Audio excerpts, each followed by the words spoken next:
जय हिंद दोस्तों। परिवर्तन क्लासेज के यूट्यूब चैनल पे आपका स्वागत है। जीएस के पोर्शन में आज से हम लोग हिस्ट्री स्टार्ट करेंगे और हिस्ट्री में सबसे पहले मॉडर्न हिस्ट्री देखेंगे, क्योंकि ऑल इंडिया एग्जाम में सबसे ज़्यादा क्वेश्चन मॉडर्न हिस्ट्री से बनता है। तो पहले हम लोग मॉडर्न हिस्ट्री कवर करेंगे, उसके बाद हिस्ट्री के जो अन्य पार्ट्स हैं, एंशियंट हिस्ट्री और मॉडर्न हिस्ट्री, उसको कवर करेंगे। तो मॉडर्न हिस्ट्री आज से स्टार्ट करते हैं। ये सीरीज स्टार्ट हो रहा है, ऑल इंडिया एग्जाम के लिए यूजफुल होगा। तो चलिए स्टार्ट करते हैं।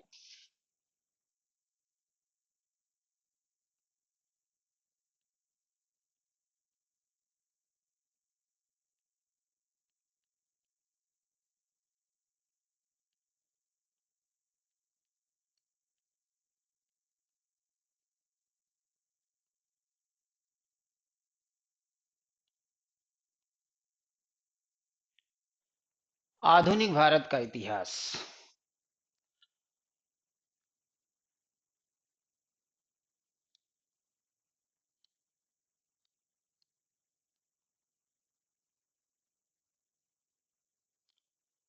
पहले हम लोग इसका सिलेबस देखेंगे। सिलेबस में हम लोगों को पढ़ना क्या है। हिस्ट्री में, मॉडर्न हिस्ट्री में पहला टॉपिक हमारा बनता है यूरोपीय कंपनियों का भारत में आगमन। यहाँ से स्टार्ट होगा मॉडर्न हिस्ट्री। और साथ में मेडुअल हिस्ट्री का जो लास्ट वाला पार्ट है, मुगल साम्राज्य का पतन और नवीन राज्यों का उदय। एक तरफ मुगल साम्राज्य का पतन हो रहा था, नए नए राज्य बन रहे थे, और दूसरे तरफ यूरोपीय कंपनियां भारत आ रही थी। दोनों के बीच में संघर्ष होगा। सबसे पहले मुगल साम्राज्य का जब पतन होता है तो उस समय जो नए राज्य बनते हैं उनमें आपसी लड़ाइयां शुरू हो जाएंगी। उसी दौर में यूरोपीय कंपनियां भारत में आएंगी, उनके बीच में प्रतिस्पर्धा होगा, और फिर धीरे धीरे अन्य कंपनियां विलुप्त हो जाएंगी और अंग्रेज बचते हैं। अंग्रेज का ही शासन भारत पर होता है और उन्हीं के शासन को समाप्त करने के लिए राष्ट्रीय आंदोलन होगा, और इसी राष्ट्रीय आंदोलन की लड़ाई 1947 तक चलेगी और देश आजाद होगा। तो यहाँ पर आधुनिक भारत का इतिहास में जो टॉपिक बनेगा हमारा, उसको पहले हम लोग देख लेते हैं। टॉपिक में हमको क्या क्या देखना है। इसका जो पहला टॉपिक बनता है वो है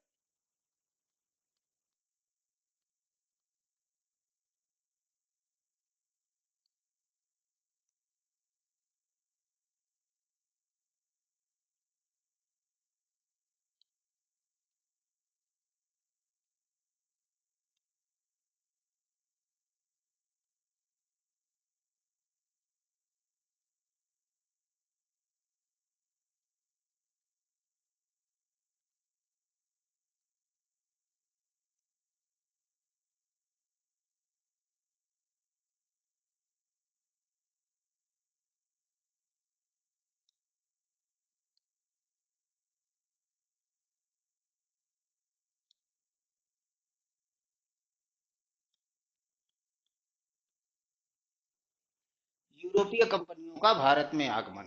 इसी के साथ जुड़ा हुआ है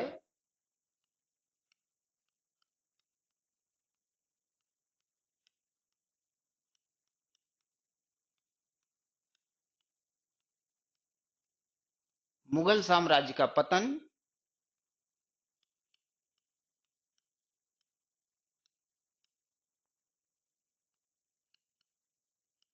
और नवीन राज्यों का उदय। ये दोनों टॉपिक एक साथ हम लोग लेके चलेंगे, क्योंकि एक तरफ मुगल साम्राज्य पतन की तरफ मुड़ रहा था और दूसरे तरफ यूरोपीय कंपनियां अपने पांव पसार रही थी। उसके बाद आगे बढ़ेंगे। इनके स्टोरी में हम लोग देखेंगे कि कई कंपनियां यूरोप से भारत आती हैं, इनके बीच में आपसी प्रतिस्पर्धा होती है। इस प्रतिस्पर्धा में अंग्रेज विजयी होते हैं। शुरुआत में ये लोग व्यापार वाणिज्य करने के लिए आए, लेकिन बाद में इन लोगों ने भारत में अपना उपनिवेशवादी नीति अपनाया और भारत पे कब्जा करना शुरू कर दिया।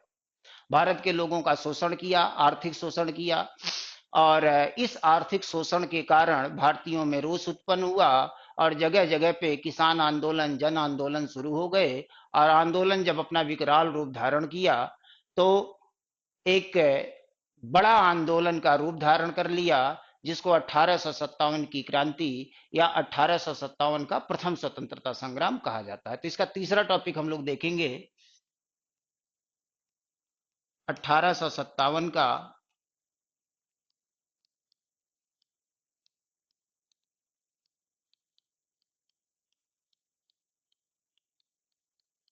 प्रथम स्वतंत्रता संग्राम, इसका तीसरा टॉपिक बनेगा। उसके बाद 1857 की क्रांति हो जाएगी। क्रांति के बाद शुरू होगा राष्ट्रीय आंदोलन।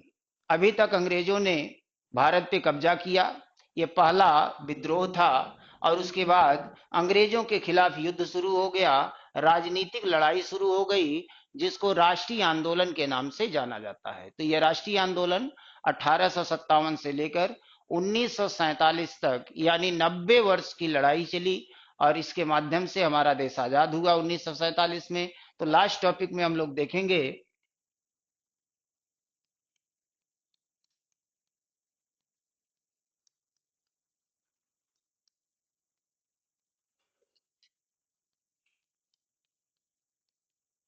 भारतीय राष्ट्रीय आंदोलन। तो ये चार टॉपिक मुख्य रूप से हम लोगों को देखना है, लेकिन बीच में एक टॉपिक हमारा और बच गया है, जो छूट गया है। चूंकि वो राष्ट्रीय आंदोलन से संबंधित नहीं है, वो सामाजिक और धार्मिक सुधार आंदोलन है, तो उसको एक अन्य टॉपिक के रूप में हम लोग देखेंगे। 19वीं सदी में सामाजिक व धार्मिक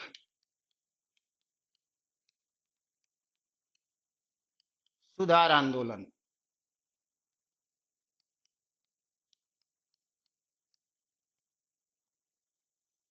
तो ये पांच टॉपिक देखना है पूरे मॉडर्न हिस्ट्री में। देखने में लग रहा है कि केवल हमको पांच टॉपिक ही पढ़ना है और इस पांच टॉपिक में हमारा मॉडर्न हिस्ट्री कंप्लीट हो जाएगा, लेकिन ऐसा नहीं है। इसमें बहुत सारे आंकड़े, बहुत सारी स्टोरी है जो हमको समझना है। तो मॉडर्न हिस्ट्री हम लोग पढ़ेंगे, लेकिन मॉडर्न हिस्ट्री में जो घटनाएं घटी हैं उसका संबंध मध्यकालीन इतिहास यानी मेडुअल हिस्ट्री से रहा है। तो थोड़ा सा मेडुअल हिस्ट्री और एंशियंट हिस्ट्री को टच करते हुए, एक झलक लेते हुए हम लोग आगे बढ़ेंगे, तो आधुनिक भारत का इतिहास हमको समझने में आसानी होगी। तो चलिए देखते हैं हम लोग।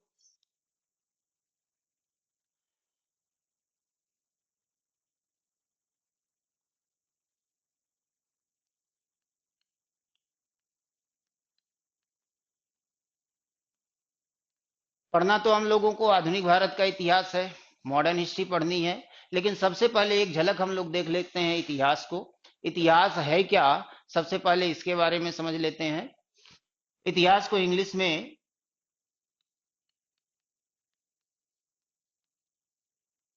हिस्ट्री बोलते हैं। हिंदी शब्द पे अगर आप गौर करें तो ये दो शब्दों से मिलकर बना हुआ है, इति और हास। इति और हास। इति का मतलब होता है ऐसा, और हास क्या है, जिसका हास हो गया हो, जो समाप्त हो गया हो, जो बीत चुका हो, ठीक ना, उसको हास कहा जाता है, जो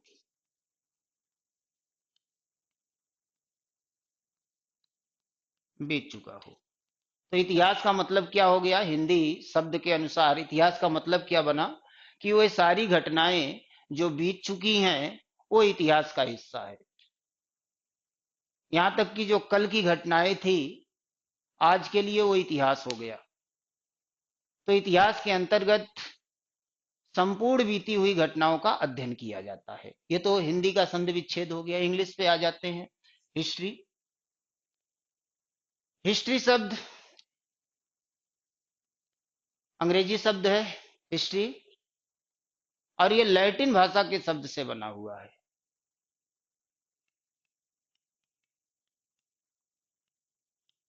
हिस्टोरिया। हिस्टोरिया ये लैटिन भाषा का शब्द है और इसका अर्थ होता है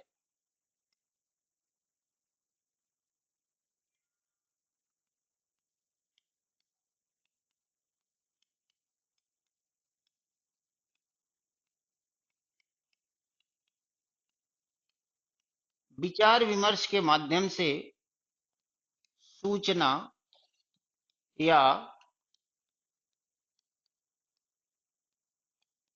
ज्ञान प्राप्त करना।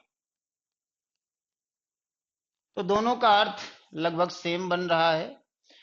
ये भी बीती हुई घटनाओं के बारे में बात कर रहा है और ये भी बीती हुई घटनाओं के बारे में ही बात कर रहा है। तो इतिहास या हिस्ट्री, दोनों की बातें सेम है कि वो सारी चीजें जो बीत चुकी हैं उन घटनाओं का अध्ययन हम इतिहास के अंतर्गत करते हैं। हिस्टोरिया विचार विमर्श के माध्यम से सूचना या ज्ञान प्राप्त करना इतिहास होता है। हिस्ट्री होता है जो हिस्टोरिया से बना हुआ है। चलिए आगे देखते हैं हम लोग।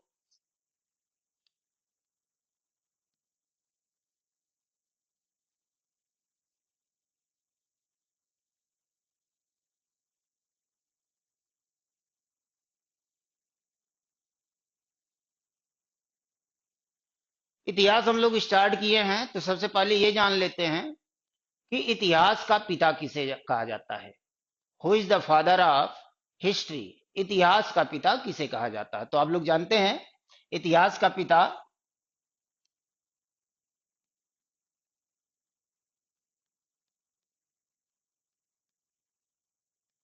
हेरोडोटस। हेरोडोटस को इतिहास का पिता कहा जाता है। ये कौन थे, कहाँ के थे, कब के थे, इनके बारे में थोड़ा सा जान लीजिए। हेरोडोटस 5वीं सदी ईसा पूर्व यानी बीसी, बीसी समझ रहे होंगे, ईसा पूर्व, 5वीं सदी ईसा पूर्व के यूनान के एक विचारक थे। कहाँ के रहने वाले थे? यूनान के। इन्हें इतिहास का पिता क्यों कहा जाता है? क्योंकि पहली बार किसी विचारक ने बीती हुई घटनाओं को क्रमबद्ध तरीके से लिखना शुरू किया था। इनकी एक किताब है हेरोडोटस की,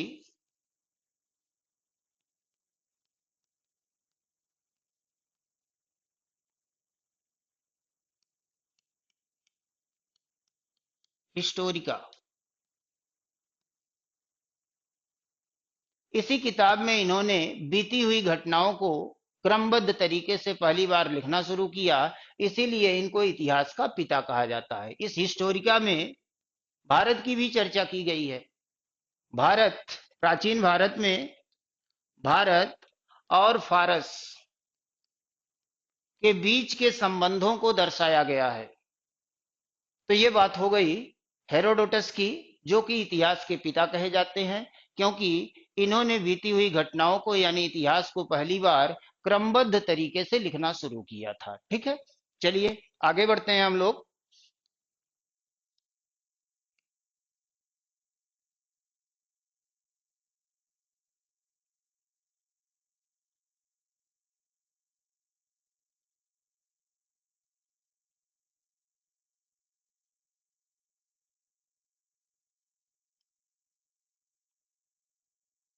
अब हम लोग वापस आते हैं आधुनिक भारत के इतिहास पर। जैसा कि हम लोगों ने देखा, यूरोपीय कंपनियों का भारत में आगमन, मुगल साम्राज्य का पतन और नवीन राज्यों का उदय, ये दोनों घटनाएं एक साथ होती हैं। एक तरफ मुगल साम्राज्य पतन की तरफ जा रहा था।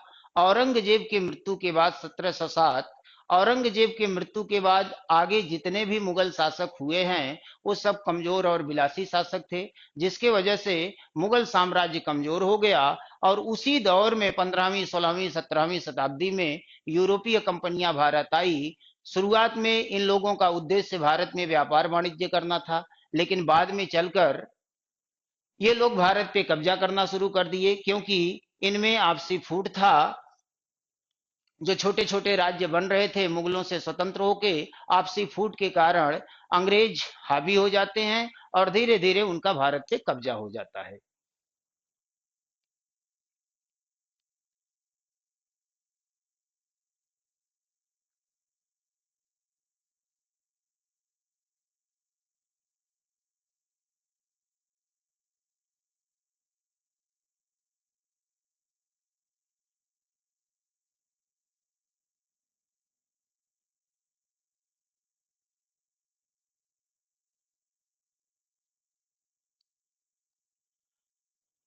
आधुनिक भारत का इतिहास पढ़ते समय शुरुआत में हमको दो चीजें जाननी है। पहला,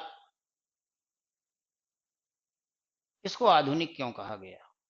आखिर ऐसा क्या हो गया, क्या बदलाव आ गया, क्या प्रगतिशीलता आ गई कि भारत आधुनिक हो गया? आधुनिक भारत का इतिहास इसको क्यों कहा जाता है? और दूसरा, यूरोपीय कंपनियां इसी समय भारत क्यों आई? इसके पहले भी आ सकती थी, या यूरोप के लोग इससे पहले भारत के साथ व्यापार नहीं करते थे? ऐसा नहीं है। भारत का व्यापार प्राचीन काल से ही मिस्र के साथ, इटली के साथ, वेनिस एक शहर हुआ करता था इटली का, उसके साथ भारत का व्यापार प्राचीन काल से चल रहा था। लेकिन बीच में कुछ ऐसी घटनाएं हुई जिसकी वजह से व्यापार धीरे धीरे थम गया, और यूरोप का व्यापार जो स्थल मार्ग से भारत के साथ होता था वो धीरे धीरे बंद हो गया। और अब जरूरत थी एक नए मार्ग के खोज की, और इसके लिए यूरोप के कुछ साहसी व्यापारियों ने प्रयत्न शुरू किया, और भारत आने के लिए इन लोगों ने समुद्री मार्ग की खोज शुरू कर दी। तो ये खोज कहाँ से शुरू हुई, कैसे शुरू हुई, इसके बारे में आगे हम लोग बात करेंगे। लेकिन सबसे पहले हम लोग देखते हैं कि आधुनिक भारत के इतिहास में आधुनिक क्या है। इसको आधुनिक भारत का इतिहास क्यों कहा जाता है? आधुनिकता आई तो क्या परिवर्तन लेकर आई, क्या आधुनिकता आया भारत में, इसको हम लोगों को समझने की जरूरत है। तो सबसे पहले हम लोग देखते हैं कि इसको आधुनिक भारत का इतिहास क्यों कहा जाता है।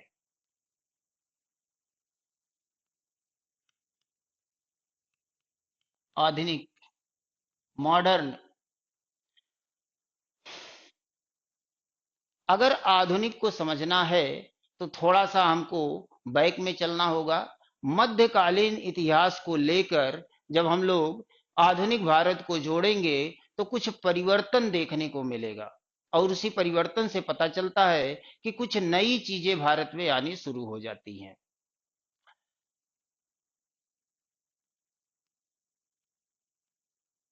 एक तरफ मध्यकालीन यूरोप था और दूसरे तरफ मध्यकालीन भारत था, और दोनों में वही पुरानी सामंतवादी व्यवस्था चल रही थी, राजतंत्रात्मक शासन व्यवस्था चल रही थी। अगर भारत को देखें, पहले हम लोग भारतीय परिदृश्य को देखेंगे मध्यकाल का।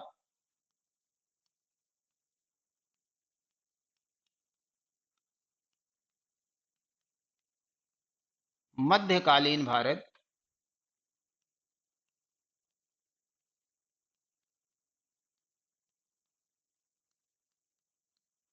मध्यकालीन यूरोप, दोनों को अगर हम लोग समझेंगे तो आधुनिक भारत का इतिहास समझने में हमको सुविधा होगी।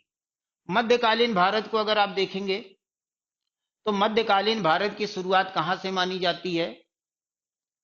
गुलाम वंश की स्थापना के साथ ही मध्यकालीन भारत शुरू हो जाता है। अगर प्राचीन भारत को देखेंगे तो इंडस वैली सिविलाइजेशन, सिंधु घाटी की सभ्यता, उसके बाद आर्य सभ्यता आता है। आर्य सभ्यता के बाद धार्मिक आंदोलन शुरू हो जाता है और कई नए संप्रदायों की उत्पत्ति होती है। उसमें बौद्ध धर्म, जैन धर्म और कई संप्रदाय बनते हैं। उसी दौर में महाजनपद काल आरंभ हो जाएगा, 16 महाजनपदों की जानकारी प्राप्त होती है। और उन 16 महाजनपदों में मगध का जो महाजनपद था उसका विकास सबसे तेजी से होता है, और यहीं से राजवंशों का इतिहास शुरू हो जाता है। और राजवंशों में अगर आप देखेंगे मगध में, तो पहला जो राजवंश आता है वो हर्यक वंश आता है। बिंबिसार से हर्यक वंश आरंभ होगा। बिंबिसार, अजात शत्रु, उदयन, ये हर्यक वंश के शासक थे। हर्यक वंश की जब समाप्ति होती है तो उसके बाद शिशुनाग वंश आता है। शिशुनाग वंश में शिशुनाग, कालाशोक, ये सारे शासक होते हैं। शिशुनाग वंश के बाद नंद वंश की उत्पत्ति हो जाती है। और जब भारत में नंद वंश का शासन चल रहा था उसी समय भारत पर विदेशी आक्रमण होते हैं। प्राचीन भारत पर जो पहला विदेशी आक्रमण हुआ था वो ईरानियों का हुआ था। ईरानियों ने सबसे पहले भारत पर आक्रमण किया था प्राचीन काल में। हखामनी राजवंश के शासकों के द्वारा ये आक्रमण किया गया था। ईरानियों के बाद यूनानियों का आक्रमण होता है, और यूनानियों में सिकंदर महान से तो आप परिचित होंगे। सिकंदर महान जब विश्व विजय के अभियान के लिए निकलता है तो ईरानियों को हराते हुए आगे बढ़ता है। तो जो ईरानियों का भारत पे आक्रमण हुआ था और कुछ क्षेत्रों पे आधिपत्य था वो समाप्त हो जाता है और सिकंदर महान का आक्रमण भारत की तरफ बढ़ता है। और एक युद्ध हुआ था झेलम नदी के तट पर, आप लोग जानते हैं, हाइडेस्पीड का युद्ध 326 ईसा पूर्व में। और उस युद्ध के बाद सिकंदर महान वापस चला जाता है और इधर जो नंद वंश का शासन था, उसका जो अंतिम शासक था घनानंद, उसी को हराकर चाणक्य की मदद से चंद्रगुप्त मौर्य ने मौर्य वंश की स्थापना किया। और यहां से शुरू होता है एक विशाल साम्राज्य। मौर्य वंश प्राचीन भारत का प्रथम सबसे बड़ा राजवंश था और सबसे बड़े क्षेत्र पर इन लोगों का कब्जा हुआ और एक बड़े साम्राज्य की इन लोगों ने स्थापना किया। तो चंद्रगुप्त मौर्य, उसके बाद बिंदुसार और बिंदुसार के बाद अशोक, अशोक महान, इनका शासनकाल चला। और मौर्य वंश जब अपने पतन की तरफ आगे बढ़ा तो उसको मौर्योत्तर काल के नाम से जानते हैं। और मौर्योत्तर काल में मौर्यों के जो उत्तराधिकारी हुए उसमें कुछ देसी उत्तराधिकारी थे, कुछ विदेशी उत्तराधिकारी थे। देसी उत्तराधिकारियों में तीन राजवंश मिलते हैं, शुंग वंश, कण्व वंश, आंध्र सातवाहन वंश। और विदेशी उत्तराधिकारियों में यवन, शक, पहलव और कुषाण राजवंश, ये विदेशी थे, अन्य क्षेत्रों से चल करके भारत में आए थे। जैसे अगर यवन की बात करें तो ये यूनान से आए थे, शक की बात करें तो मध्य एशिया से आए थे, पहलव की बात करें तो ईरान के इलाके से आए थे, और कुषाण की बात करें तो चीनी तुर्किस्तान से आए थे। तो ये लोग भारत में आए, बाहर से आए, भारत में ये लोग बस गए और यहीं का होकर रह गए। ये लोग कभी वापस नहीं गए, यहाँ की सभ्यता, संस्कृति, परंपराओं को अपना लिया और यहाँ के धर्मों को स्वीकार कर लिया और यहीं के बन करके रह जाते हैं। तो मौर्य वंश के बाद मौर्योत्तर काल आता है और मौर्योत्तर काल में कुछ देसी उत्तराधिकारियों ने शासन किया कुछ क्षेत्रों में, और कुछ क्षेत्रों में विदेशी उत्तराधिकारियों ने शासन किया। जब मौर्य साम्राज्य का पतन हुआ तो सत्ता का विकेंद्रीकरण हो जाता है, यानी सत्ता के ढेर सारे केंद्र बन जाते हैं। जबकि जब तक मौर्य वंश था, अपने उत्थान के काल में था, तो पूरे साम्राज्य को एक सेंटर से चला रहा था। लेकिन मौर्योत्तर काल में कई सेंटर बन गए, लंबे समय तक चला मौर्योत्तर काल। और मौर्योत्तर काल के बाद एक नए राजवंश की उत्पत्ति हुई जिसको गुप्त वंश के नाम से जाना जाता है, और गुप्त वंश की नींव चंद्रगुप्त प्रथम ने डाली। चंद्रगुप्त प्रथम और उसके बाद उनके उत्तराधिकारी समुद्रगुप्त, समुद्रगुप्त के बाद चंद्रगुप्त द्वितीय विक्रमादित्य, उसके बाद कुमारगुप्त महेंद्रादित्य, उसके बाद स्कंदगुप्त, एक सीरीज चलती है गुप्त वंश। और आप जानते हैं कि प्राचीन भारत में गुप्त वंश, गुप्त साम्राज्य प्राचीन भारत का स्वर्ण काल माना जाता है। सबसे ज्यादा डेवलपमेंट प्रत्येक क्षेत्र में, चाहे वो साहित्य का क्षेत्र हो, कला का क्षेत्र हो, विज्ञान का क्षेत्र हो, हर क्षेत्र में सबसे ज्यादा डेवलपमेंट इसी काल में हुआ था। तो गुप्त काल लंबे समय तक चला, लेकिन जब गुप्तों का पतन हुआ तो फिर सत्ता का विकेंद्रीकरण शुरू हुआ और अलग अलग क्षेत्रों में अलग अलग राजवंशों की उत्पत्ति हो गई। इन राजवंशों में एक राजवंश का नाम मिलता है जिसको पुष्यभूति वंश कहा जाता है, और पुष्यभूति वंश के ही शासक थे हर्षवर्धन, जिनको अंतिम, प्राचीन भारत में अंतिम हिंदू शासक माना जाता है। तो हर्षवर्धन का शासन काल आ जाता है, पुष्यभूति वंश से संबंध रखते थे। और हर्षवर्धन के शासनकाल के समय ही या उसके आसपास के समय में भारत पर अरबों का आक्रमण शुरू हो जाता है, और भारत पर अरबों के आक्रमण के साथ ही मध्यकाल का दौर आरंभ माना जाता है। यानी हर्षवर्धन के शासनकाल तक का समय प्राचीन भारत के इतिहास के अंतर्गत हम लोग पढ़ते हैं, और हर्षवर्धन के शासनकाल के बाद अरबों के आक्रमण के साथ ही मध्यकालीन भारत हमारा शुरू हो जाएगा। तो अरबों के आक्रमण में 712 ईस्वी में पहला आक्रमण हुआ था। उसके बाद लंबे समय तक कोई आक्रमण नहीं हुआ। 1000 ईस्वी में आकर के फिर तुर्कों ने आक्रमण किया और महमूद गजनवी ने 17 बार आक्रमण किए। सोमनाथ पर, सोमनाथ मंदिर पर जो आक्रमण किया था 1025 ईस्वी में, वो सबसे ज्यादा प्रसिद्ध हुआ। महमूद गजनवी के बाद फिर मोहम्मद गोरी आता है और तराइन के युद्ध में दो युद्ध हुए थे। पहले युद्ध में मोहम्मद गोरी हार गया था 1191 ईस्वी में, और 1192 में पृथ्वीराज चौहान को हरा देता है मोहम्मद गोरी, और इस तरह से दिल्ली में चौहान वंश समाप्त हो जाता है और दिल्ली पर मोहम्मद गोरी का कब्जा हो जाता है। और फिर यहीं से आरंभ होता है गुलाम वंश, क्योंकि मोहम्मद गोरी यहाँ रुकता नहीं है बल्कि अपना एक गुलाम यहाँ छोड़ देता है यहाँ सत्ता को देखने के लिए, कुतुबुद्दीन ऐबक को। और कुतुबुद्दीन ऐबक से शुरू होता है सल्तनत काल। दिल्ली सल्तनत आरंभ हो जाता है और 1206 ईस्वी से लेकर 1526 ईस्वी तक ये सल्तनत काल का दौर था। और इसमें 5 राजवंश हुए हैं। इसमें आपको गुलाम वंश मिलेगा, गुलाम वंश के बाद खिलजी वंश मिलेगा, खिलजी वंश के बाद तुगलक वंश मिलेगा, तुगलक वंश के बाद सैयद वंश मिलेगा, सैयद वंश के बाद लोधी वंश मिलेगा। लोधी वंश का जो अंतिम शासक था इब्राहिम लोधी, उसी को बाबर ने हराया 1526 ईस्वी में।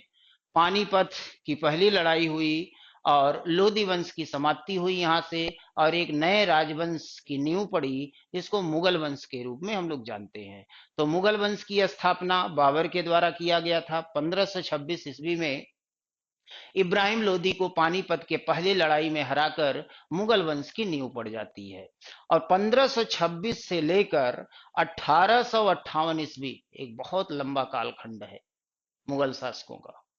1526 से 1858 ईस्वी तक मुगल शासक भारत में रहे हैं।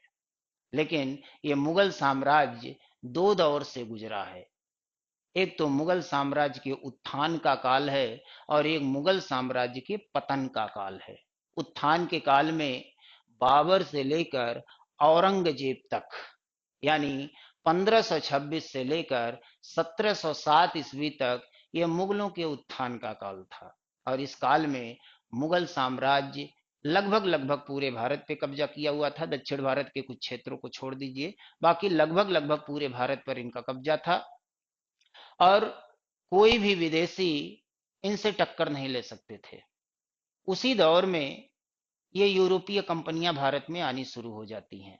लेकिन मुगल इतने मजबूत थे कि ये लोग व्यापार वाणिज्य तो कर सकते थे, लेकिन यहाँ कब्जा करें, किसी भूभाग को अपना उपनिवेश बनाए, इतनी हिम्मत नहीं थी इन लोगों के अंदर। तो फिर ऐसा क्या हुआ कि ये कंपनियां पहले व्यापार करने आई और फिर धीरे धीरे धीरे धीरे कब्जा करना शुरू कर दिया। तो उसका अपना एक ऐतिहासिक बैकग्राउंड है, उस पर हम लोग बात करेंगे।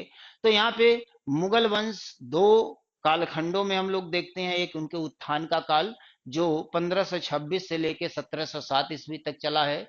इसमें बाबर है 1526 से लेके 1530 ईस्वी तक। उसके बाद उसका पुत्र हुमायूं आएगा 1530 से लेकर 1556 तक ये शासन करेंगे। लेकिन बीच में शेर शाह सूरी ने हुमायूं को हरा दिया और दिल्ली पे कब्जा कर लिया। 1540 से लेकर 1555 तक सूरवंश का शासन था। उसमें 1540 से 1545 तक शेर शाह सूरी था और 1545 से लेकर 1555 तक सूरवंश के अन्य शासक थे। लेकिन 1556 में पुनः हुमायूं ने सत्ता प्राप्त कर लिया और उसी वर्ष उसकी मृत्यु भी हो गई। और हुमायूं की मृत्यु के साथ ही उसका पुत्र अकबर, जिसको हम अकबर महान के रूप में भी देखते हैं, अकबर शासक बनता है। तो 1556 से लेकर 1606 ईस्वी तक 1605 ईस्वी तक अकबर का शासनकाल था। और ध्यान रखिएगा कि इसी के शासनकाल में पुर्तगाली भारत आए थे। हाँ सॉरी, इनके शासनकाल में नहीं आए थे। पुर्तगालियों का आगमन लोधी वंश के शासनकाल में ही हो गया था 1498 ईस्वी में। उसके बाद जो ब्रिटिश ईस्ट इंडिया कंपनी आती है वो अकबर के कालखंड में आती है 1600 ईस्वी में। तो 1556 से लेकर 1605 ईस्वी तक अकबर का शासनकाल था और 1605 से लेकर 1627 ईस्वी तक जहांगीर, 1627 से लेकर 1658 तक शाहजहां और 1658 से लेकर 1707 ईस्वी तक औरंगजेब का शासनकाल था। यहां तक मुगल साम्राज्य बहुत मजबूत था। लेकिन इसके बाद के जो मुगल बादशाह हुए वो धीरे धीरे कमजोर पड़ते गए और मुगल साम्राज्य जो एक सूत्र में बंधा हुआ था वो धीरे धीरे कमजोर हो गया।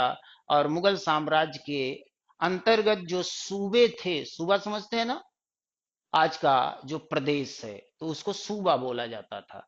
तो केंद्र में बादशाह होता था और सूबों में बटा होता था साम्राज्य। तो सूबों का जो संचालन करता था बादशाह वो सूबेदार के माध्यम से करता था। तो सूबेदारों की नियुक्ति करता था अलग अलग सूबों में। लेकिन जब मुगल बादशाह कमजोर हो गए तो ये जो सूबेदार नियुक्त किए गए थे अलग अलग क्षेत्रों में, अलग अलग सूबों में, इन लोगों ने अपने आप को स्वतंत्र घोषित करना शुरू कर दिया।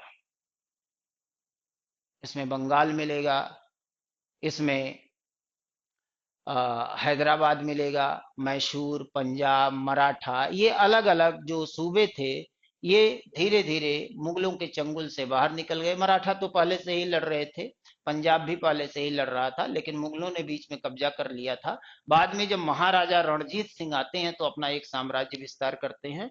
तो यहाँ पर जैसे जैसे मुगल साम्राज्य कमजोर पड़ता गया वैसे वैसे ये कंपनियां भारत में अपना धाक जमाना शुरू कर देती हैं। तो यहाँ पे हम लोगों को समझना है कि जो आधुनिक भारत शुरू होता है वो मुगल साम्राज्य के पतन के साथ शुरू होता है और यूरोपीय कंपनियों के आगमन के साथ शुरू होता है। यूरोपीय कंपनियां जब भारत में आई तो पहला प्रश्न यही बनता है कि इनके आगमन का कारण क्या था।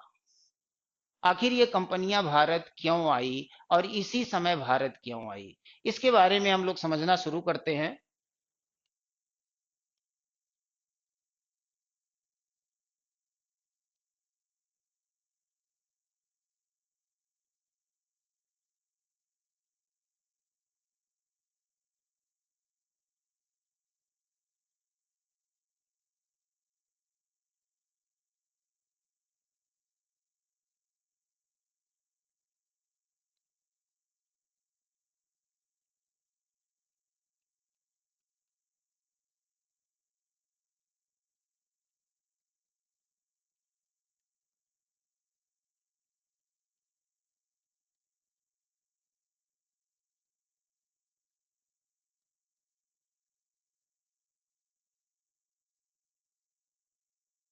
यूरोपीय कंपनियों का भारत में आगमन, तो इसके सबसे पहले हम लोग कारण देखेंगे।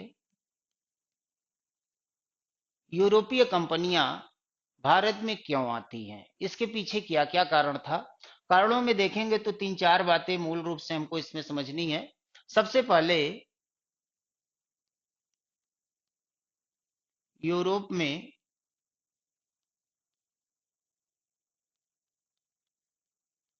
पुनर्जागरण इसके लिए जिम्मेदार था। पुनर्जागरण, रेनेसा। प्रश्न बनता है ये पुनर्जागरण क्या होता है। पुनर्जागरण का अगर शाब्दिक अर्थ देखेंगे तो इसका मतलब होता है अंधकार के युग से प्रकाश के युग में आना। तो क्या यूरोप अंधकार के युग में था? हाँ बिल्कुल था। अगर यूरोप के इतिहास को देखेंगे तो चौथी शताब्दी से लेकर 14वीं शताब्दी तक यूरोप अंधकार के युग में था। अंधकार के युग का मतलब क्या है? अंधकार के युग का मतलब है कि चौथी शताब्दी से लेकर 14वीं शताब्दी तक यूरोप में चर्च का प्रभुत्व था, धर्म का प्रभुत्व था। यहां पर धर्म से बाहर कोई सोच नहीं सकता था। ईसाई धर्म यूरोप में फैला हुआ था और चर्च का प्रभुत्व इस समय यूरोप में था। चौथी शताब्दी से लेके 14वीं शताब्दी तक। अब इसका अपना एक इतिहास है, क्यों था कैसे था वो धार्मिक बातें हो जाएंगी, उस पर हम लोग नहीं जाएंगे। 14वीं शताब्दी के आसपास यूरोप में कुछ नई खोजें होनी शुरू हो जाती हैं, क्योंकि यूनान से मिस्र से साहित्य आने शुरू हो जाते हैं। लोग तर्क करना शुरू कर देते हैं और नई नई चीजों के विषय में विचार करना शुरू कर देते हैं। साइंटिफिक डिस्कवरी शुरू हो जाती है। गैलीलियो कॉपरनिकस, न्यूटन, ये सारे साइंटिस्ट होते हैं और उनके माध्यम से नई नई चीजें निकलनी शुरू हो जाती है। तो लोग जब तर्क करना शुरू किए तब उनको लगा कि नहीं, मनुष्य प्रकृति का एक रहस्य है, मनुष्य सर्वशक्तिमान है, केवल धर्म के चश्मे से इसको नहीं देखा जाना चाहिए। मनुष्य कोई पापी प्राणी नहीं है।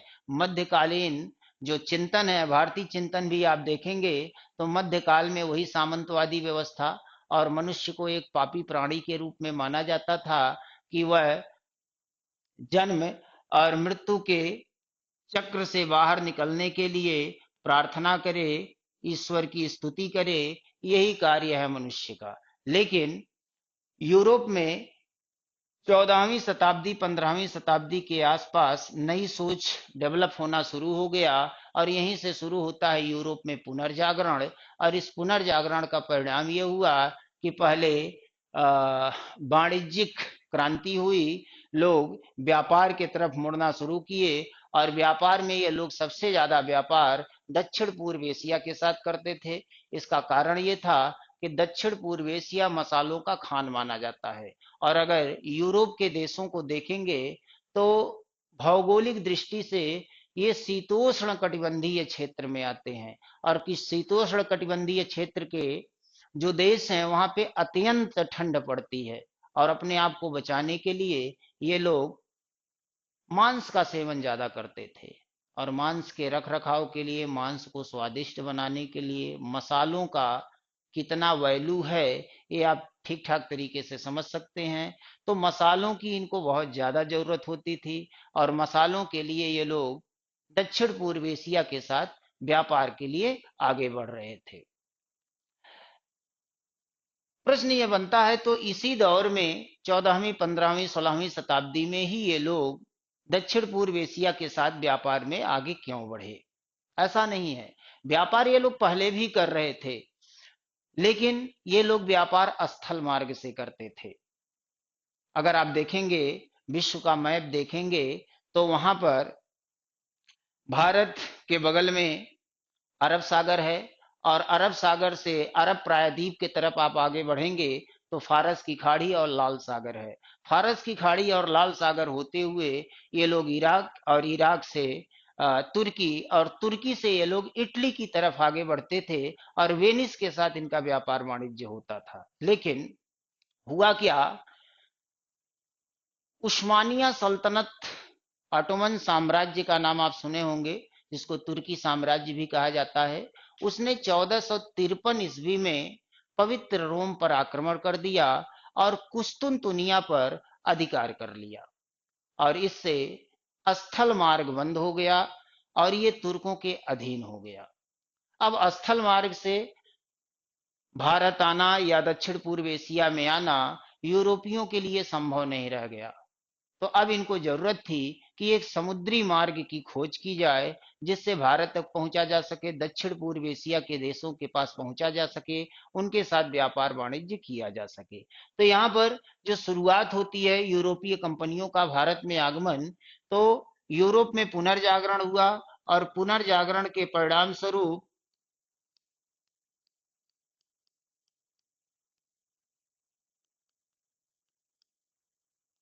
वैज्ञानिक आविष्कार शुरू हो गए और वैज्ञानिक आविष्कारों में दिशा सूचक यंत्र का आविष्कार सबसे प्रमुख था।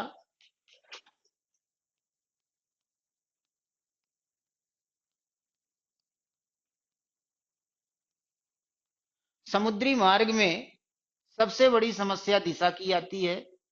दिशा का पता नहीं चलता कि किस दिशा में लोग जा रहे हैं। तो जब तक दिशा सूचक यंत्र की खोज नहीं हुई थी तब तक समुद्री यात्रा लगभग लगभग असंभव सा दिखता था। लेकिन वैज्ञानिक आविष्कारों से दिशा सूचक यंत्र जब बन जाता है तो फिर समुद्री मार्ग में यात्रा करना आसान हो जाता है।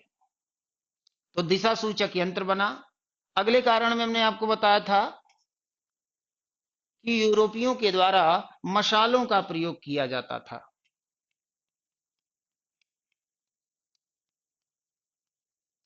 मसालों का प्रयोग, तो मसालों का व्यापार यूरोप के व्यापारियों के द्वारा सबसे ज्यादा फायदेमंद साबित होता था। इसलिए ये लोग दक्षिण पूर्व एशिया की तरफ आकर्षित हो रहे थे, लेकिन इनके पास मार्ग नहीं था, स्थल मार्ग बंद हो चुका था और समुद्री मार्ग के लिए इन लोगों के पास अभी कोई खोज नहीं था।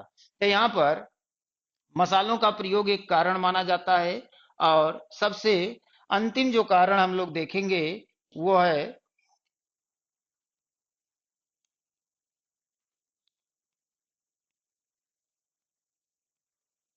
1453 ईस्वी में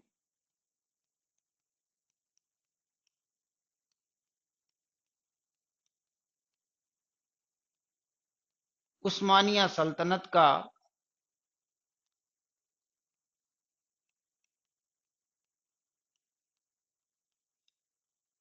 कुस्तुनतुनिया पर अधिकार। 1453 ईस्वी में उस्मानिया सल्तनत, ऑटोमन एम्पायर ने कुस्तुनतुनिया पे आक्रमण कर दिया, जो पवित्र रोम का हिस्सा हुआ करता था। और एशिया और यूरोप के बीच का जो मार्ग था उसको बंद कर दिया। अब जो लोग भी इस मार्ग से यात्रा करने के लिए आना चाहते थे उनको भारी चुंगी देनी पड़ती थी, टैक्स देना पड़ता था। नहीं टैक्स देते थे तो उनके जो भी साथ में व्यापारी होते थे वो अपने साथ जो भी धन संपदा लेकर चलते थे उसको लूट लिया जाता था। एक बहुत बड़ी समस्या थी। आज की तरह एरोप्लेन तो था नहीं, लोग पैदल यात्रा करते थे, झुंड में यात्रा करते थे और अपने साथ ढेर सारा खजाना लेकर चलते थे, क्योंकि इंटरनेशनल करेंसी नहीं हुआ करता था उस समय। डॉलर दे दो, रुपया ले लो। उस समय जो व्यापार होता था वो अपने साथ सोना चांदी बहुमूल्य धातुएं लेके चलते थे, उसके बदले में सामान खरीदते थे, यानी एक तरह का वस्तु विनिमय होता था। तो ये सारा सामान जब एक साथ लेके चलेंगे तो पूरा एक झुंड, एक गिरोह हुआ करता था। और इसी तरह का झुंड और गिरोह डाकुओं का हुआ करता था। रास्ते में डकैती होती थी और इन सारे सामानों को लूट लिया जाता था। मार्को पोलो आप लोग पढ़े होंगे।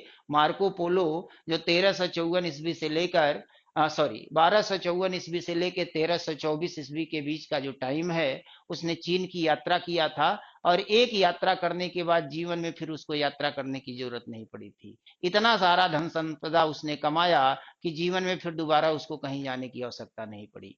तो जो उद्यमी थे वो व्यापार के लिए एशिया के तरफ इसीलिए आकर्षित होते थे। एक बार व्यापार कर लो, एक लंबे समय की यात्रा होती थी, वर्षों बीत जाता था आने और जाने में।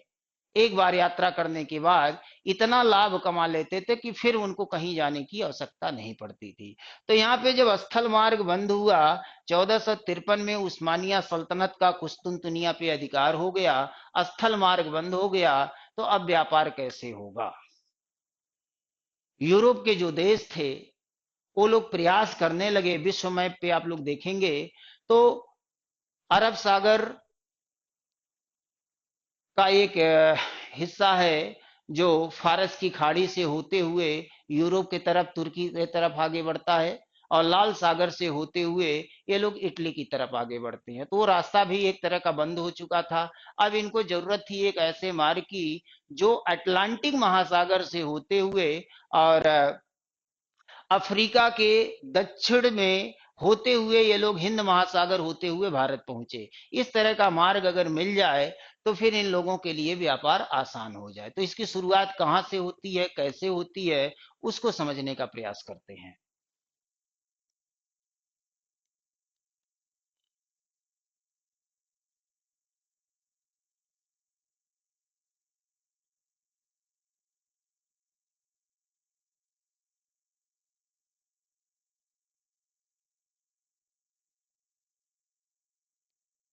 चलिए, यूरोप में एक देश है पुर्तगाल, और उसी का एक पड़ोसी देश है स्पेन। दोनों के बीच में उसी तरह का रिलेशन हुआ करता था जैसे आजकल भारत और पाकिस्तान का है। यानी कैसा संबंध है वो आप लोग जानते हैं, एक दूसरे के कट्टर विरोधी। इन दोनों देशों ने सबसे पहले प्रयास शुरू किया समुद्री मार्ग की खोज करने के लिए। एक तरफ था पुर्तगाल और दूसरे तरफ था स्पेन। पुर्तगाल की अगर हम बात करें, पुर्तगाल के एक शासक थे मैनुअल प्रथम, और उनका पुत्र यानी राजकुमार प्रिंस हेनरी, नाम से परिचित होंगे।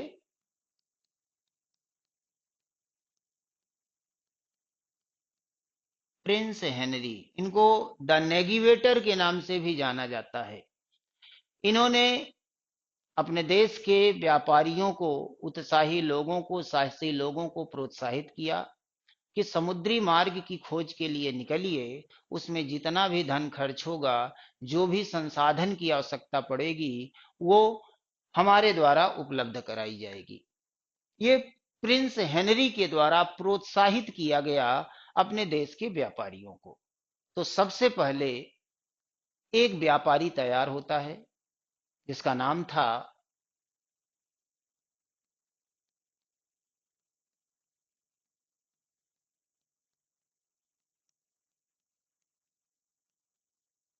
बार्थोलोमो डियाज। नाम थोड़ा सा टेढ़ा है, एक बार दो बार बोलेंगे तो आपको नाम भी याद हो जाएगा। बार्थोलोमो डियाज 1487 ईस्वी में ये समुद्री यात्रा के लिए तैयार हो जाता है, समुद्री यात्रा पर निकलता है और विश्व नक्शे पे आप देखेंगे, हालांकि अभी यहाँ मैपिंग की व्यवस्था नहीं है, अगर आप विश्व नक्शे को देखेंगे तो कुछ इस तरह से अफ्रीका महाद्वीप है, ये आपका दक्षिणी अमेरिका है, ये उत्तरी अमेरिका है, और ये आपका यूरोप का इलाका है। यहाँ पर अरब प्रायद्वीप है। यहाँ आप आगे बढ़ेंगे तो भारत की कुछ स्थिति इस तरह की है। यहाँ पर स्पेन है, ये पुर्तगाल है। यहाँ से बार्थोलोमो डियाज अटलांटिक महासागर होते हुए ऐसे धीरे धीरे धीरे धीरे करके ये आगे बढ़ता है, बढ़ते बढ़ते यहाँ पहुंच जाता है, यानी अफ्रीका महाद्वीप के दक्षिणी छोर पर। एक लंबी यात्रा के बाद, लंबे समय के बाद ये यहाँ जब पहुंचता है, इसको स्थल मिलता है, तो इसको लगता है कि हम भारत आ गए। पहली बार जमीन मिला इसको लंबी यात्रा के बाद समुद्री मार्ग से होते हुए, इसको लगा हम भारत आ गए। लेकिन जब ये यहाँ पे उतरा तो पता चला कि ये भारत नहीं है, बल्कि ये अफ्रीका है। अब इसको यहाँ से आगे बढ़ना था, क्योंकि भारत कैसे पहुंचेगा, अब यहाँ से इसको यहाँ आना है, तब ये भारत पहुंचेगा। लेकिन ये यहाँ से आगे बढ़ना तो चाहता था, लेकिन संभव नहीं था बढ़ना, क्योंकि इतना धुंध, इतना कुहरा था कि समुद्र में अगर आगे बढ़ता तो मारा जाता, क्योंकि उस समय वैज्ञानिक व्यवस्थाएं नहीं थी अपने आप को बचाने के लिए, लोग नौकाओं के सहारे आगे बढ़ते थे। तो इसको यहीं से फिर वापस लौट जाना पड़ा पुर्तगाल। तो ये जिस स्थल पर पहुंचा था, इसको केप ऑफ गुड होप के नाम से जाना जाता है। तूफानी द्वीप, केप ऑफ गुड होप, अंतरमासा अंतरीय के नाम से इसको जाना जाता है, cape of good hope.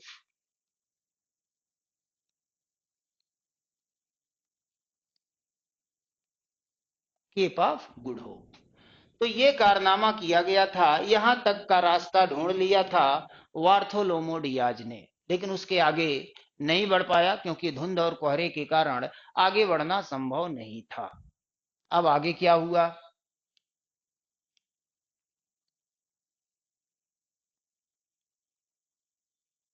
Bharat किसी भी क्षेत्र में कुछ करे और पाकिस्तान चुप बैठा रहे, ऐसा तो हो ही नहीं सकता। वही हुआ यूरोप में। जब पुर्तगाल का बार्थोलोमो डियाज यहां तक की यात्रा कर लिया, केप ऑफ गुड होप तक की, तो स्पेन ने कहा हम कैसे पीछे रहेंगे। इसने भी अपने लोगों को प्रोत्साहित किया। तो एक व्यक्ति तैयार हुआ, एक यात्री तैयार हुआ, जिसका नाम था कोलंबस। कोलंबस समुद्री यात्रा पर यह भी निकला 1492।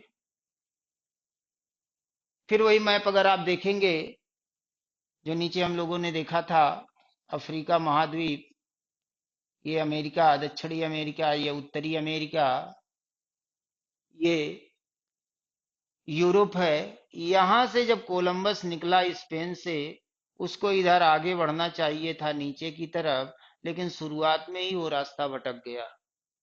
इसको नीचे आना चाहिए था, वो सीधे आगे बढ़ गया और आगे बढ़ के पहुंच गया अमेरिका।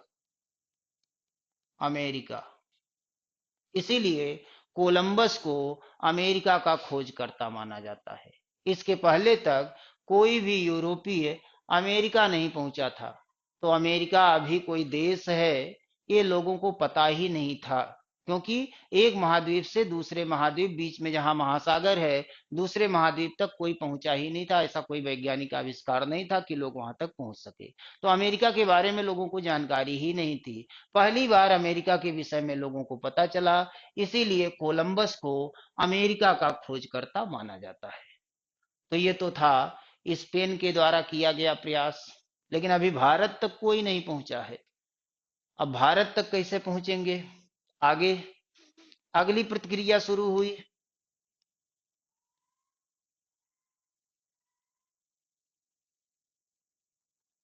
कुछ समय के बाद प्रिंस हेनरी के प्रयासों से प्रिंस हेनरी के प्रयासों से एक दूसरा व्यापारी तैयार हुआ पुर्तगाल में, और उस व्यापारी का नाम था Vasco D gamma.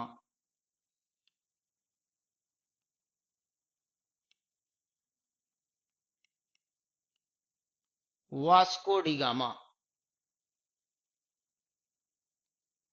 1498। Vasco D gamma तैयार हुआ कि हम भारत की तरफ आगे बढ़ेंगे, दक्षिण पूर्व एशिया जाएंगे।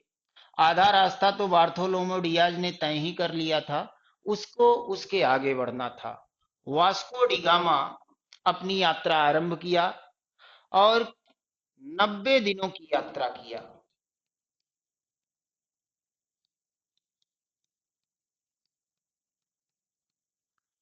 90 दिनों की यात्रा करते हुए वह केप ऑफ गुड होप से होते हुए अफ्रीका के दक्षिणी छोर को पार करते हुए वो भारत की तरफ आगे बढ़ता है और भारत पहुंचता भी है। भारत में कालीकट के बंदरगाह पे ये पहुंचता है।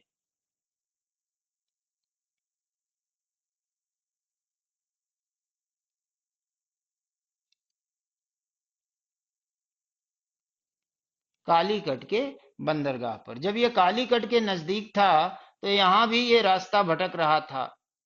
तो ये गुजराती पथ प्रदर्शक इसको मिल गया, जिसका नाम था अब्दुल मनीद।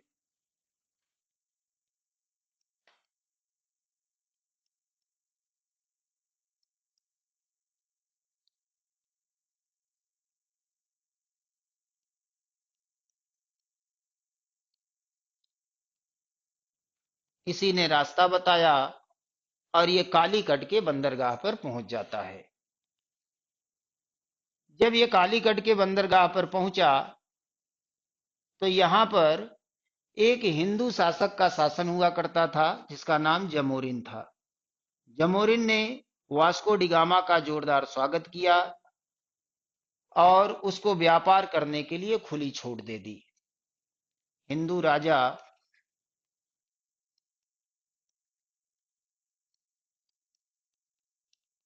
जमोरिन,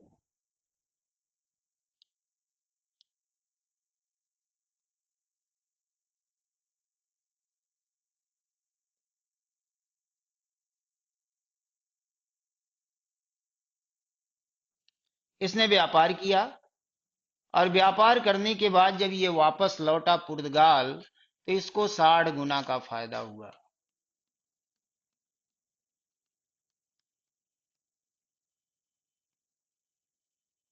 और इस मुनाफे से प्रेरित होकर पुर्तगाल के अन्य व्यापारी भी व्यापार करने के लिए उत्सुक हो जाते हैं।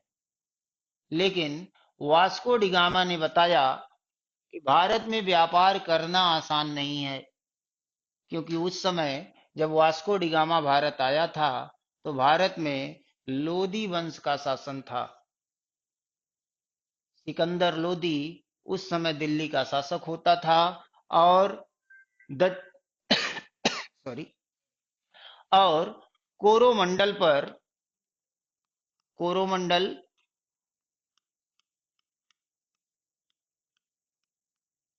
जो समुद्र तट है दक्षिण पूर्व भारत का, कोरोमंडल पर व्यापारिक एकाधिकार हुआ करता था।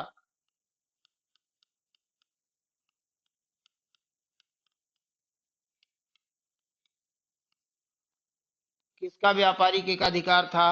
अरबों का। और ये अरब व्यापारी अपने व्यापार को खराब नहीं करने देना चाहते थे, इसलिए बाहर के लोगों के साथ ये लोग व्यापार करने देने के पक्ष में नहीं थे। तो वास्को डिगामा ने बताया कि भारत के साथ व्यापार करना आसान नहीं है। हमने व्यापार कर लिया क्योंकि हमारे साथ हिंदू राजा जमोरिन का समर्थन था, लेकिन ये अरब व्यापारी भारत में व्यापार करने नहीं देंगे। तो एक और व्यापारी था पुर्तगाल का, जिसका नाम था पेड्रो अल्ब्रेजा कैम्ब्राल। ये तैयार हुआ। इसने कहा भारत के साथ तो व्यापार करना ही करना है, चाहे उसके लिए हमें अरबों से युद्ध ही क्यों ना करना पड़े। और इसने 1600 ईस्वी में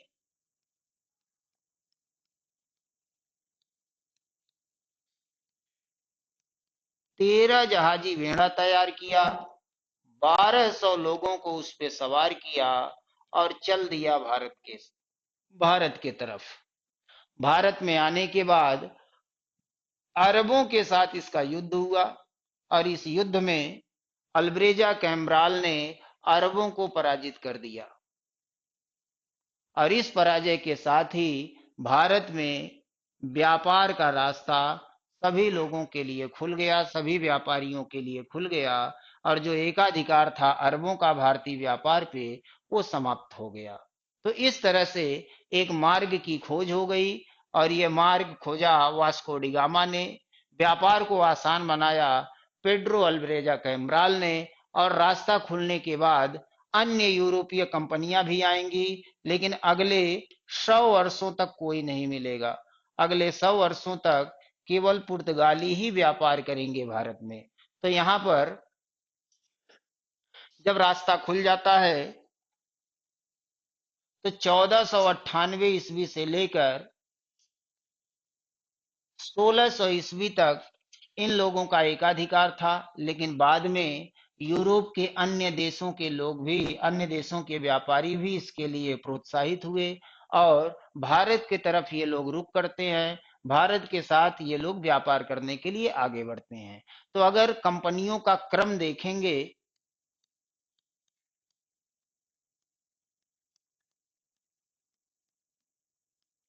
कंपनियों का क्रम, तो सबसे पहले पुर्तगाली आएंगे, पुर्तगालियों के बाद डच आएंगे, डचों के बाद अंग्रेज, अंग्रेजों के बाद डेनिस, डेनिस के बाद फ्रांसीसी, फ्रांसीसियों के बाद स्वीडिश।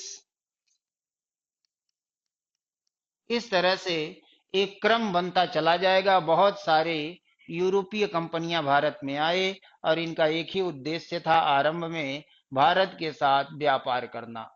तो जब ये लोग भारत में व्यापार करना शुरू कर दिए तो शुरुआत में तो केवल पुर्तगाली थे, लेकिन बाद में अन्य कंपनियां जब आ गई तो इनके बीच में आपसी प्रतिस्पर्धा शुरू हो गई, और इस प्रतिस्पर्धा में इन लोगों ने आपस में युद्ध करना शुरू कर दिया, और इन युद्धों में अंतिम रूप से जो विजयी होते हैं वो अंग्रेज होते हैं। सबसे लंबी जो लड़ाई चलती है अंग्रेजों और फ्रांसीसियों के बीच में, इसको आंग्ल कर्नाटक युद्ध के नाम से जाना जाता है। आगे हम लोग इसको डिस्कस करेंगे। तो पहले ये लोग आपस में प्रतिस्पर्धा करते हैं, और इस प्रतिस्पर्धा में अंग्रेज विजयी होते हैं। और जब अंग्रेजों का एकाधिकार, व्यापार में एकाधिकार स्थापित हो गया, उसके बाद अंग्रेज भारत के राजनीति में भी हस्तक्षेप करना शुरू कर देते हैं, और यहाँ से इनका साम्राज्य विस्तार शुरू हो जाता है। तो यूरोपीय कंपनियों का जो भारत में आगमन है, उसका ये पहला कालखंड है। किस तरह से मार्ग की खोज हुई, और मार्ग की खोज होने के बाद किस तरह से अन्य कंपनियां भारत के साथ जुड़ती हैं, व्यापार करती हैं, आपसी प्रतिस्पर्धा करते हैं। इनका अपना एक ऐतिहासिक बैकग्राउंड है। इसको हम लोग नेक्स्ट क्लास में देखेंगे। तो आज का क्लास हम लोग यहीं पे कंप्लीट करते हैं। नेक्स्ट क्लास से पुर्तगाली, उसके बाद डच, फिर अंग्रेज, फिर डेनिश, फिर फ्रांसीसी, इस क्रम में कैसे कैसे ये लोग आए, कैसे यहाँ पे अपना कारखाना स्थापित किया, अपना विस्तार किया, इसको हम लोग नेक्स्ट क्लास में कंप्लीट करते हैं।